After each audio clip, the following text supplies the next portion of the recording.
Isipin mo ang dalawang lalaki. Magkasamang lumaki sa iisang barangay sa Batangas.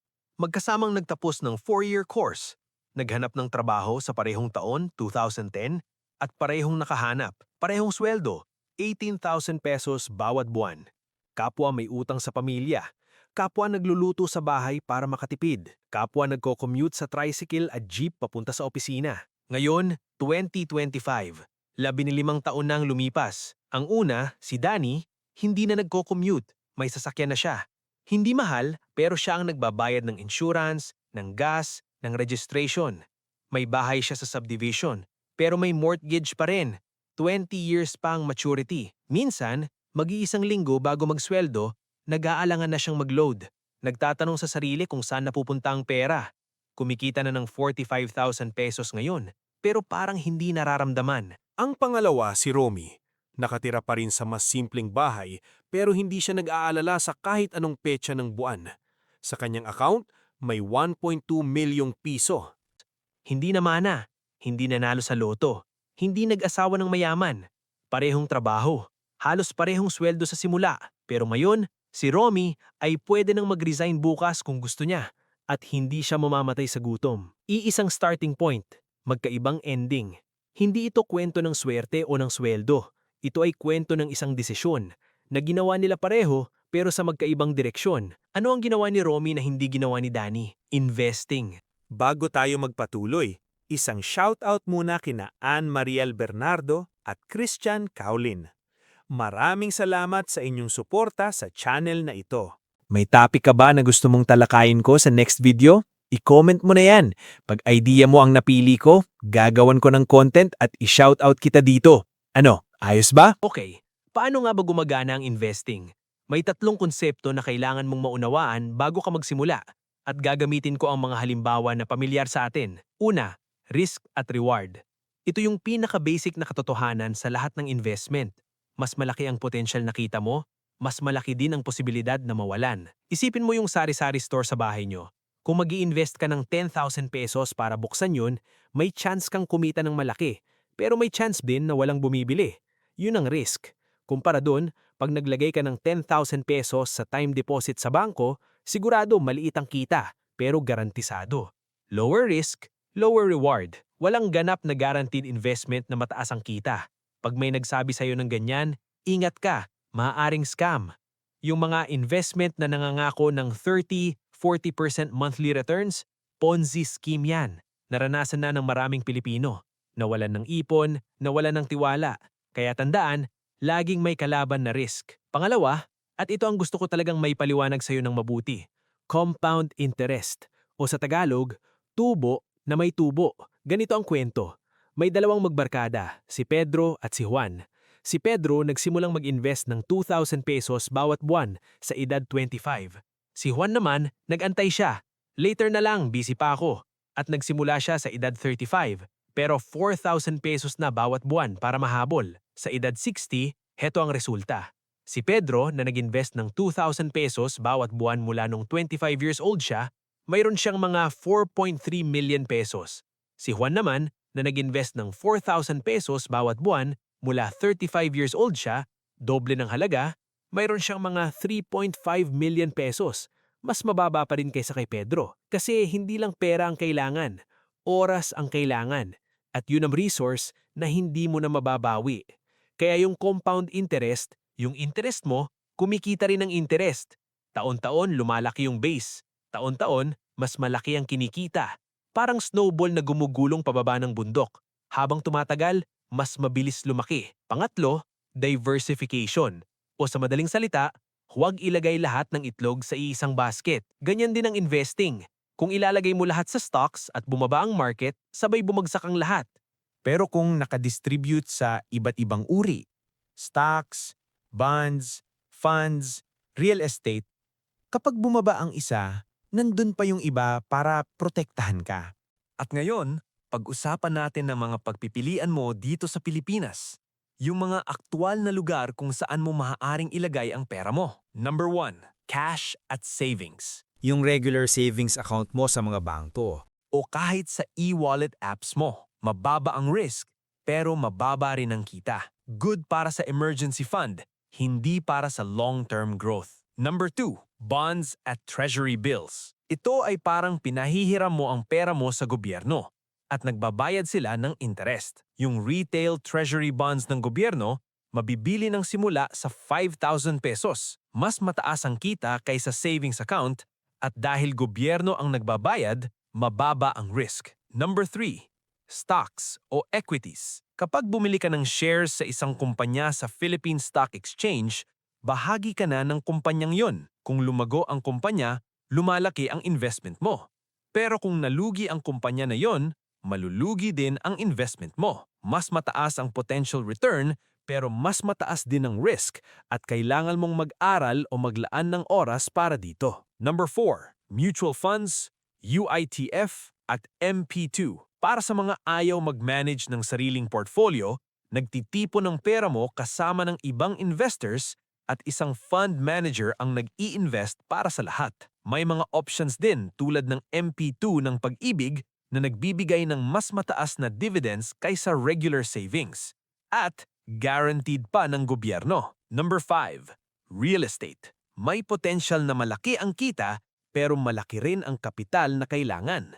At hindi madaling i-liquid o ibenta kung biglang kailangan mo ang pera. Bawat vehicle ay may sariling risk level, minimum na pera, at time horizon. Walang pinakamahusay para sa lahat.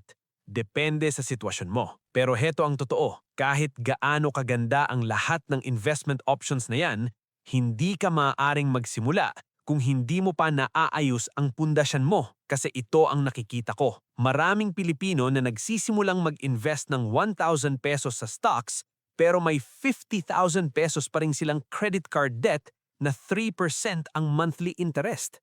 Umaasa sila na lalago ang pera nila sa investing habang tumataas ang utang nila sa likod. May checklist na gusto kong ibigay sa'yo, yung Jose Invests Foundation Check. Bago ka mag-invest ng kahit piso, tanungin mo ang sarili mo nito. Una, naaayos mo na ba ang high interest debt mo? Yung 5-6 loans, yung credit card utang, yung informal na mataas ang interest?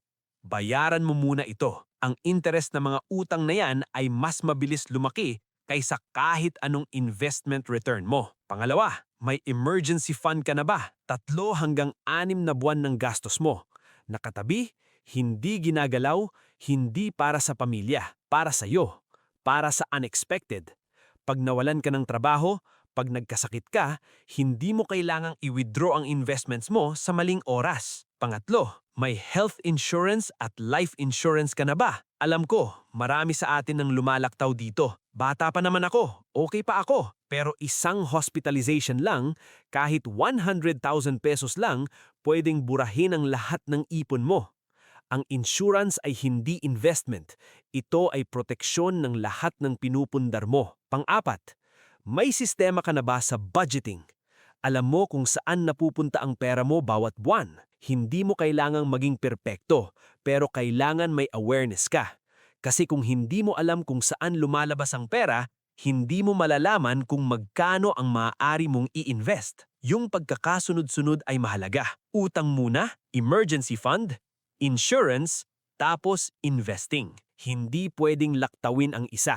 Malinaw yun ha? Okay, handa na tayo. Kumpleto na ang checklist. Paano nga ba magsimula? May 5 tanong na kailangan mong sagutin para sa sarili mo. At ang mga sagot mo ang magdidikta kung anong klaseng investor ka. Una, ano ang goal mo? Nag-i-invest ka ba para sa retirement sa loob ng 20 to 30 years? Para sa bahay sa loob ng 10 years? Para sa college fund ng anak sa loob ng 15 years? Mas malinaw ang goal mo, mas madaling piliin ang tamang vehicle. Pangalawa, ano ang risk tolerance mo? Gaano mo kayang tiisin ang pagbaba ng halaga ng iyong pera nang hindi ka nagmamadaling magbenta? Ito ang tinatawag na risk tolerance. Ang iyong personal na kakayahang harapin ang mga pagbabago at pagbaba ng halaga ng iyong investments nang hindi ka nagpapanik. Pag-usapan natin ito ng mas malalim mamaya kasi sobrang importante nito. Pangatlo, magkano ang kaya mong i-invest regularly? Hindi ito isang beses na laro. Ang pinaka-epektibong approach ay regular, consistent. Kahit 500 or 1,000 pesos bawat buwan. Sa MP2 ng Pag-ibig, maaari kang magsimula ng 500 pesos. Sa ilang mutual funds at index funds dito sa Pilipinas, 1,000 pesos ang minimum. Simulan mo sa kaya mo. Huwag antayin ng pagmalaki na ang sweldo. Pang-apat, gaano katagal mo kayang iwan ang pera mo? Kung kailangan mo ang pera sa loob ng 2 taon, huwag mong ilagay sa stocks. Kung kaya mong iwanan ng 10 years o higit pa, mas mataas ang risk ay okay kasi mayroon kang oras para i-recover ang anumang temporary na pagbaba. At pang-5, gaano ka hands-on? Gusto mo bang ikaw mismo ang nag-i-invest at nagmo-monitor ng portfolio mo? O gusto mo itong ipagawa na lang sa isang fund manager? Kung busy ka at walang oras mag-aral ng stocks, ang mutual funds at index funds ay isang magandang simula. Kapag nasagot mo ang 5 tanong na yon, mas malinaw na kung saan ka dapat magsimula. At huwag i-overthink, kahit ang pinaka-perfect na investment na hindi mo sisimulan, walang kwenta yon. Ang simpleng investment na sisimulan mo ngayon ay palaging mananalo. Ngayon, gusto kong bigyan ng mas malalim na explanation ang risk tolerance na sinabi ko kanina. Bakit mahalaga ang risk tolerance? Maraming baguhan ang pumili ng investment na masyadong risky para sa kanila. Pagkatapos ay bumagsak ang market. Natural iyon. Normal na mangyayari iyon sa lahat ng investment.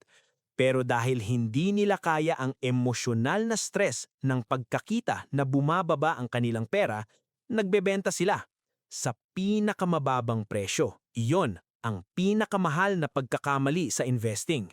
Hindi ang maling investment ang nagpapababa ng kita ng karamihan, kundi ang maling tugon sa normal na pagbaba ng market. Ang tamang investment para sa iyo ay hindi ang pinakamataas ang kita.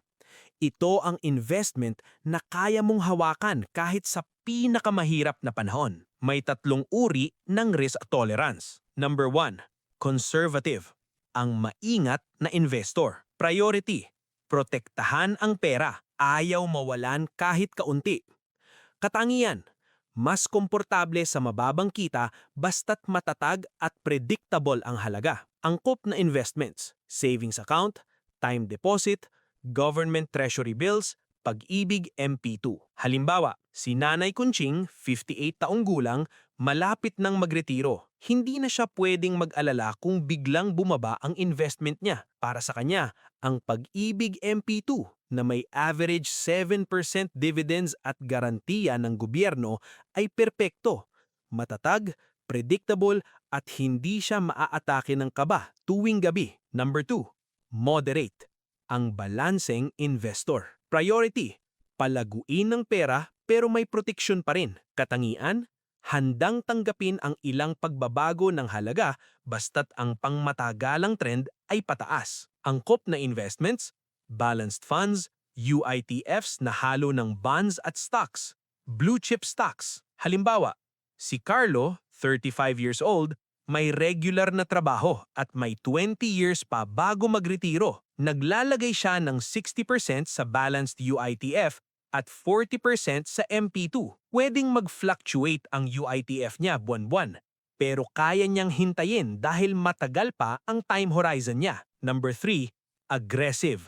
Ang mapangahas na investor. Priority, palakihin ng pera ng maximum sa mahabang panahon. Katangian, handang tanggapin ang malalaking pagbaba sa short term para sa mas malaking kita sa long term. Angkop na investments, individual stocks, equity funds, index funds, REITs. Halimbawa, si Ana, 24 years old, fresh grad na may 35 years pa bago magretiro. Naglalagay siya ng karamihan ng investments sa equity UITF at US index funds. Nakita niyang bumaba ng 30% ang portfolio niya noong pandemic. Pero hindi siya nagbenta. 2 taon pagkatapos, mas mataas na kaysa sa dati ang halaga. Ang oras ang nagtrabaho para sa kanya. Ngayon na alam na natin na may 3 uri ng risk tolerance, paano mo malalaman ang risk tolerance mo? Ang risk tolerance ay nakasalalay sa 3 bagay. Una, kakayahan pinansyal. Gaano kalaki ang pera mong hindi mo kailangan sa mahabang panahon? Mas malaki ito, mas mataas ang risk tolerance mo. Pangalawa, time horizon. Gaano katagal bago mo kailangan ng pera? Mas matagal, mas mataas ang risk na pwede mong tanggapin. Pangatlo, Emosyon. Kapag nakita mong bumaba ng 20% ang investment mo, ano ang nararamdaman mo? Calm? Worried? Nagpapanik? Ang sagot mo rito ang pinakatapat na sukatan ng risk tolerance mo. Quick self-check. Nag-invest ka ng 50,000 pesos. Pagkatapos ng 6 na buwan, 35,000 na lang ang halaga. 15,000 ang nawala pansamantala. Ano ang gagawin mo? A. Ibebenta ko lahat agad bago pa lumala. B. Mag-aalala ako pero hihintayin ko, baka bumalik pa. C.